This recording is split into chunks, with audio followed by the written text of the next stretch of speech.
Esse é o nosso ao assunto que paramos no quarto vídeo. Eu quero me dirigir a vocês, pedir para vocês se inscreverem para ficar mais fácil vocês acompanharem os nossos estudos e que vocês também dêem a curtidinha, né, para que nós possamos nos sentir motivados a continuar com esse trabalho de exposição da cultura hebraica. Vale a pena salientar que na conclusão desses assuntos eu estarei então trazendo uma linguagem mais português, mais aportuguesada, né? Tentar assim facilitar um pouco a compreensão. Quero deixar bem claro que todo esse assunto está relacionado à Bíblia, não é? É porque geralmente quando se traduz algo de uma língua nativa para outra língua, perde-se muito sua cultura. Então nós estamos aqui então tentando assim trazer um pouco da cultura hebraica. Você pegar a palavra, por exemplo, Shana e traduzir por ano, você perde muito. Você traduzir a palavra Yom e traduzir por dia, você perde muito. A palavra Shavoa, Hodesh, por mês, perde-se muito, porque não é essa cultura do Oriente Médio. Então a finalidade nossa é trazer a visão do Oriente Médio, a cultura do Oriente Médio. Vivemos num país novo, o Brasil é um país novo. Estamos falando de uma cultura que remonta a mais de 5.000 anos. Então é bem interessante. E outra coisa, é uma cultura que deu origem às demais culturas.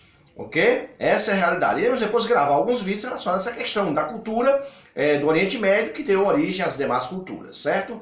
É assim, ou seja, influenciou na questão do saber, da aritmética, da matemática, da ciência, de modo geral, a cultura do Oriente Médio, ela incentivou as demais culturas. Então vamos então para esse outro vídeo, para concluir o que nós colocamos aqui no quadro, ok? Bom, aqui nós temos um gráfico, certo? Em que nós colocamos a palavra Gedali e Gebar. Na verdade, quando houve o dilúvio, nos dias de Noé, diz que esses montes foram cobertos. Quando fala os montes, na verdade, não entra a palavra hebraica para montanha ou monte, no sentido assim, puramente como entendemos no Brasil, uma montanha.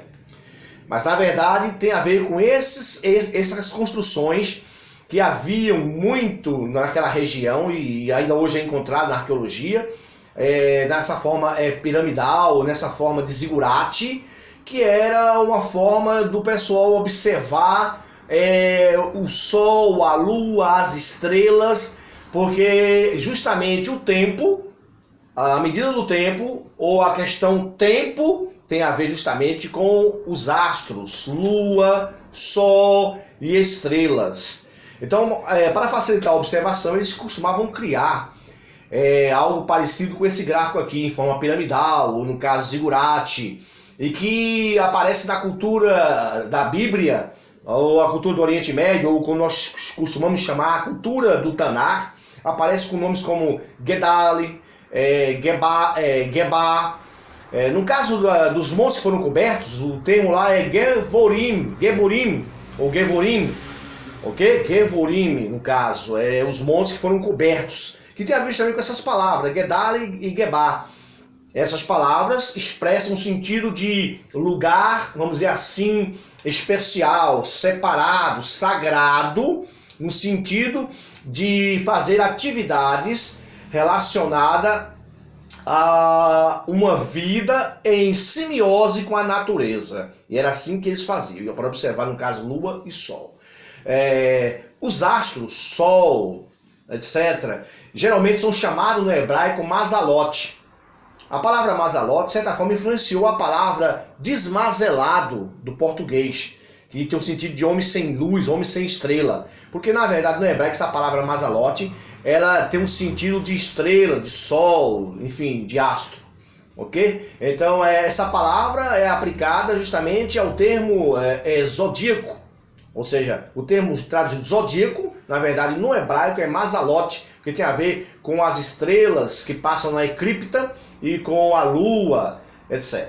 Nós vemos aqui a palavra Yom, que já trabalhamos, vemos aqui a palavra Hodesh, que já trabalhamos, a palavra Shanar, que já trabalhamos. Então, nós temos uma palavra que eu deixei de colocar aqui, que é Moadim, que é justamente os astros que apontam o momento dos acontecimentos. Como, por exemplo, aqui no vídeo passado, o sol que aponta os equinócios e os solstícios. Essa palavra no hebraico, para expressar esse acontecimento no hebraico, ela é justamente moad, ou seja, o sol é um moad, um apontador dos equinócios, ou das precessões, ou do Shanar. E a lua é o apontador, ou a apontadora, do início do ciclo, não é? Do ciclo para plantações, para o trabalho no campo, para a vida cotidiana, para o caminhar do homem em simbiose com a natureza. Então são apontadores. E aqui é que começa a surgir então a questão do tempo que é contado normalmente. Ok? Pronto, então aqui já vimos essa questão. Agora nós temos aqui uma outra coisa interessante, que aí tem a ver com as estrelas, que também são também apontadores de tempo.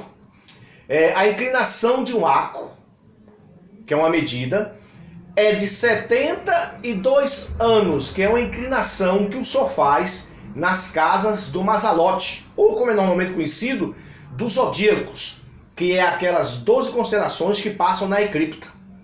Então, geralmente uma constelação é 30 ou arcos, 30 arcos. E cada um arco é 72 anos. Hoje nós estamos encerrando o Mazalote ou Mazali de peixe para entrar no Mazali de aquário. Isso é uma coisa que está dentro das escrituras. Então são 30 cada constelação. Então um cálculo geralmente é feito. Como está aqui, um arco é 72 anos. Um arco tem, uma constelação tem 30 arcos. Então um cálculo é feito. Exemplo, 30 vezes 70. Os 70 sábios que ajudavam Moisés a julgar o povo. Um exemplo. Se nós fizermos um cálculo de 30 vezes 70, vai dar 2.100. Se colocarmos mais um, no caso, 70 sábios mais Moisés para julgar o povo, ficaria, no caso, 30 vezes 71, 2.130. Mas geralmente se coloca dessa forma: 30 vezes 72 dá 2.160 anos. Isso é o que acontece, é a duração de uma constelação nascendo no equinócio primaveral no Oriente Médio, ou no hemisfério norte. Todo o hemisfério norte, todo equinócio primaveral vai estar o Sol nascendo na constelação, no caso atual de Peixe. E para nós, do hemisfério sul, no outono. É o contrário, lá primavera, aqui outono. Vamos ver o Sol nascendo na casa zodiacal, na casa do Mazali, do Mazalote, das constelações que passam na eclíptica, onde é o caminho do Sol e da Lua, no outono. Isso acontece aproximadamente, pegando a deixa do cálculo dos 70 sábios mais Moisés, a cada 2.130 anos. Mas geralmente se coloca como sendo 30 vezes 72, no caso 2.160. O cálculo completo do Mazalote, de inclinação dos arcos das 12 constelações, não esquecendo a 13ª, que geralmente não é contada, semelhante à questão de Levi, que é uma vara familiar que geralmente não é contada. Por que Israel tem 12 varas familiares e uma geralmente não contada?